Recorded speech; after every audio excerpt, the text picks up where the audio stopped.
that's happening all the time. Every single second of every day. This might blow you away. We kill more animals on this planet in 1 week than all the human beings that have ever lived. Yeah, it's one of the biggest industries in the world.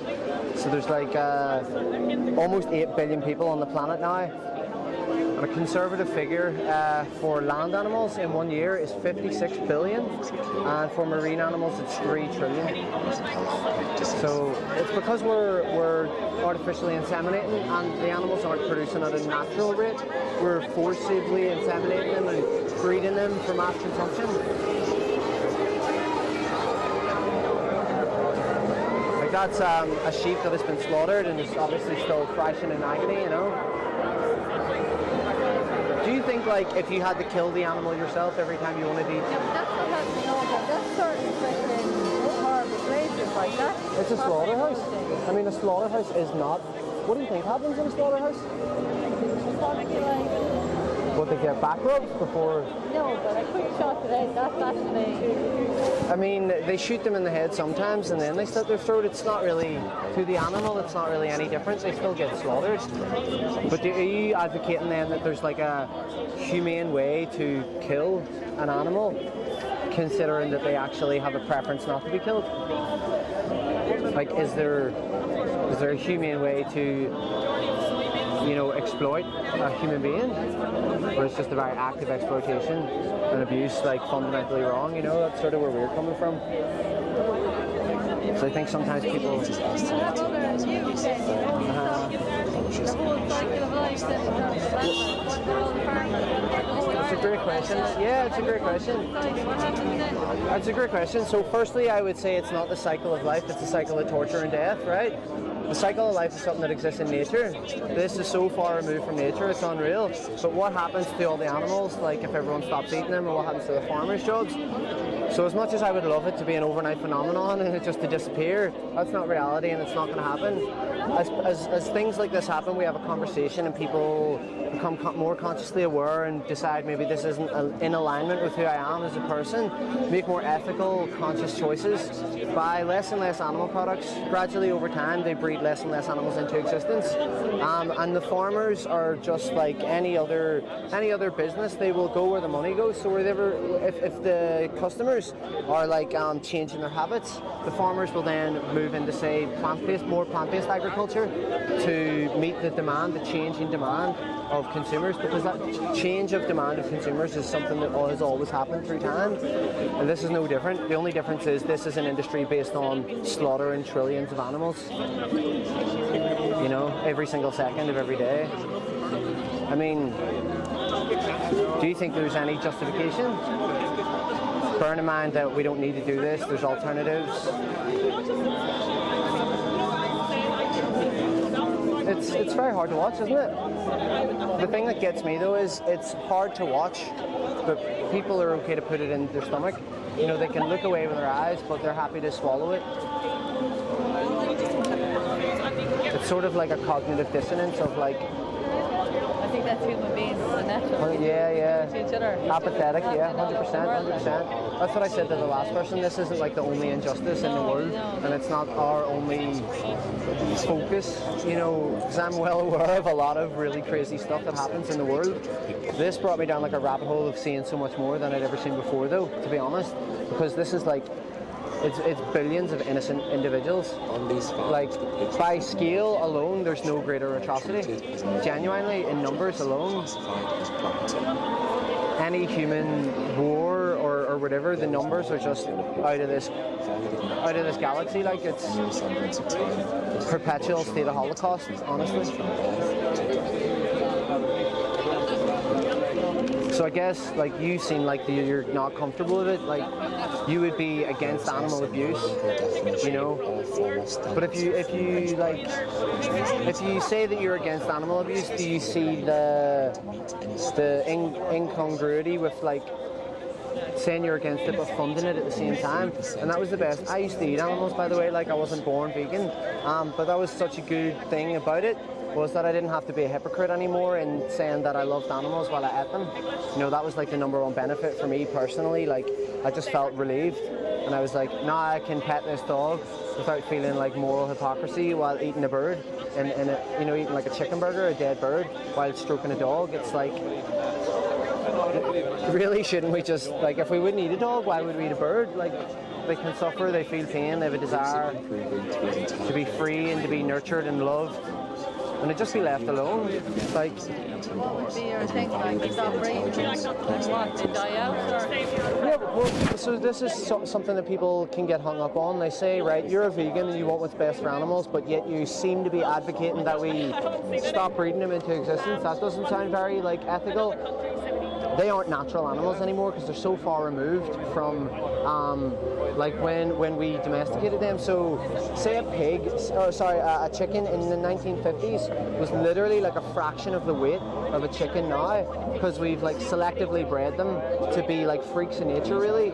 So on the back of the fact that they're not natural animals, also for animal agriculture and agribusiness to grow exponentially, which is the case, more and more people are being born at a higher rate than people are dying, so the consumer rate is on the increase.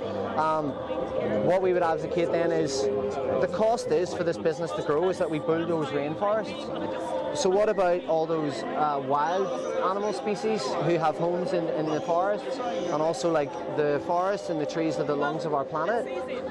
So that it's a big environmental issue as well. Not only that, it's a human rights issue as well, because of the people that have to work in, like, say, slaughterhouses. Like, would you be happy to go work in a slaughterhouse yourself and slash throats all day? For our animal products, that's what we're paying for. We're paying to put a human being into a job, you should look into the research of slaughterhouse work. It's they have higher rates of domestic violence, higher rates of alcohol and drug abuse, higher rates of just crime in general, because they're doing this pressurized, traumatic job, this repetitive thing. So yeah, we would advocate that we stop breeding these animals into existence and let the natural land rewild, stabilize the ecosystems, the air will be cleaner. You know, we're wiping out like species every single day on this planet in the name of animal agriculture, but the rainforests, you know, for big business.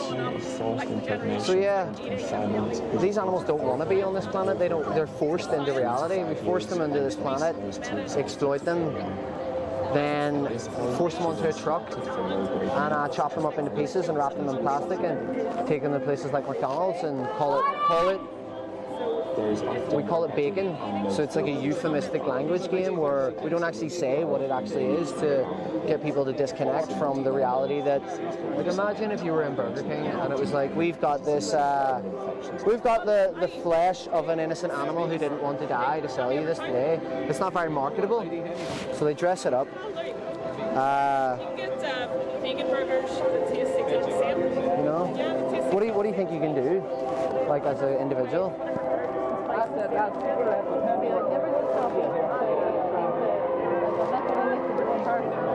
Of course, don't just take my word for it. Like, I really want to educate myself properly. 100%. It has opened my eyes, if that's what's happening. Yeah, like my passion kind of comes from, like, as soon as I learned about this stuff myself, I thought, like, morally I'm obligated to do something about this, because they can't do anything for themselves. So don't take my word for it. I've been vegan almost 5 years. I've been doing activism maybe 3 or more, and I'm constantly learning new information, new ways to communicate to people, and like I draw my information from a wide variety of sources. But if I give you like an information card, it would be like a good starting place. So the only thing I seen, right, was this here, the best speech you will ever hear. It's on YouTube, you can watch it for free, it's like an hour. After that I was like, right, my mind's made up. Like I had no argument for like the sheer logic and intelligence that I was being met with in the face of it. I was like, right, it doesn't resonate with who I am as a human being. I don't agree with what happens in these places, and if there's an alternative to paying for the slaughter and torture of innocent creatures, like, I'm going to take that. That represents my values as a human being. Like, what do you just to contrast that, but to see where you stand on it, like, what do you think about in Asia where they kill and eat dogs? How do you feel about that?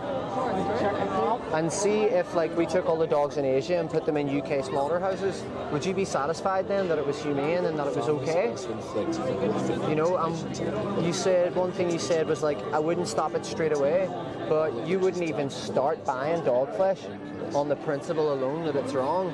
But like, you're like considering pausing before you decide that this is morally wrong.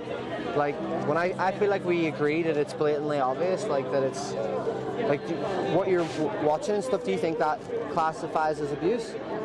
So it's a baby pig, they cut their tails off and their teeth out with no anaesthetic. There's more money, and they do this factory farms, thousands, hundreds of thousands of animals. They're not going to always fork out that money. And this is standard, like, legal practice. It's basically because pigs are some of the most confined animals on the planet. So they don't bite their tails off, so they don't, because pigs cannibalize each other in these cramped, filthy conditions. I've been on farms in this country and I've seen it firsthand. A pig cannibalizing another pig just like that. Had a hole in her side and it was rotten flesh, and the pigs are so psychologically traumatized that they're not behaving naturally or normally because they're in such unnatural environments. It's the worst thing ever. But what we're showing today is Land of Hope and Glory, and it's all UK standard legal practice within the recent past couple of years. This is known as blunt force trauma. So if a pig is deemed as like unhealthy, they might not meet weight. Blunt force trauma, they're legally allowed to take them by their hind legs and smash them. It's called thumping. Smash them. That's what he's doing, you know. That's the price for like bacon, sausages, ham, any animal product. So I like to say as well, it's not just about flesh. It's about cow's milk, it's about chicken's eggs, it's about honey, it's about leather, wool, feathers. Would you eat a dog? But can I give you a card anyway? Thank you so much for stopping by and being an open-minded person. I'm sorry that you feel like upset, I can tell. Best feeling in the world is just not having that hypocrisy inside anymore. Have a great day anyway. Thank you. Cheers.